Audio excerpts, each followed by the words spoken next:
সাতক্ষীরা শহরের কামালনগরের সকাল থেকে জমে উঠেছে বাগদা চিংড়ি রেণু বেচাকেনা। কয়েক ঘন্টায় বিক্রি হয় ৩ থেকে ৪ কোটি রেণু।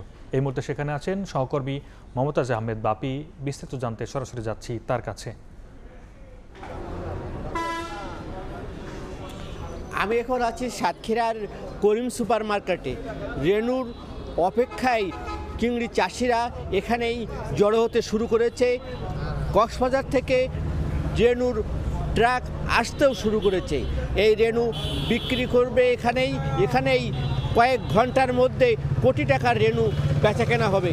এই চিংড়ির ভরা মৌসুম, এই চিংড়ির ভরা মৌসুমে আমরা এখানেই সমস্ত চাষিরাই আস্তে আস্তে আসবে, এখানেই জড়ো হবে চিংড়ি রেণু।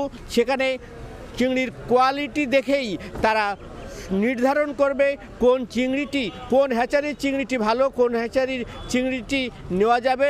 তরতাজা রয়েছে এই চিংড়ি রেণু। এখান থেকেই চলে যাবে বিভিন্ন মোটরসাইকেল, ভ্যান, ইজি বাইক, এমনকি পিক আপে করে বিভিন্ন ঘেরে চলে যাবে আশাশুনি, কালীগঞ্জ, শ্যামনগর সহ খুলনার কয়রাতেও এই চিংড়ি রেণু যায়। চিংড়ির মৌসুম চলছে এখন। এই জানুয়ারি থেকে মার্চ পর্যন্ত তাদের এই চিংড়ি রেণু ছাড়ার সময়। এই সময় চিংড়ি রেণুর চাহিদা থাকে অনেক বেশি। তবে এবারের প্রতিযোগিতা অনুযায়ী যে চিংড়ি 800-900 টাকা হাজার বিক্রি হতো রেণু, সেই চিংড়ি রেণুর এখন বাজার দর প্রতিযোগিতায় কমে গেছে বলে জানিয়েছে চিংড়ি হ্যাচারি এজেন্টরা। এই এজেন্টরা বলেছে যে এই প্রতিযোগিতায় চিংড়ি চাষিরা অনেক উপকৃত হচ্ছে। মাত্র 200 টাকার মধ্যেও চিংড়ি কেনা যাচ্ছে। কোনো কোনো সময় সেটা 300-400 টাকায়ও হাজার বিক্রি হচ্ছে এখানে।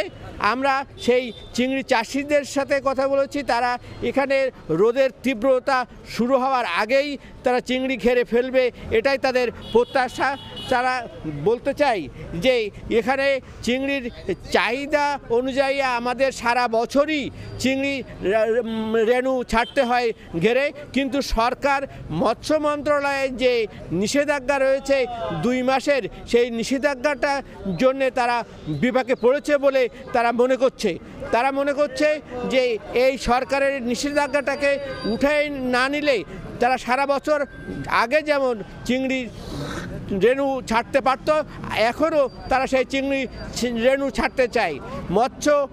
মৎস্য বিভাগের দেওয়া তথ্য মতে সাতক্ষীরায় 65,000 হেক্টর জমিতে 55,000 ঘেরে এই চিংড়ি চাষ হয়ে থাকে।